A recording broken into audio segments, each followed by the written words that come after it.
Hello everyone, it's me, the Dreamer Girl, living here in Deauville, France. For today's vlog, pupunta tayo sa may supermarket. Nandito pala tayo sa may Carrefour.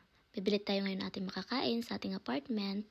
Tapos, bibili lang natin yung mga importante para hindi tayo makagastos ng malaki. Kumuha na rin pala ako ng rice kasi rice is life. Tapos, bolognese sauce.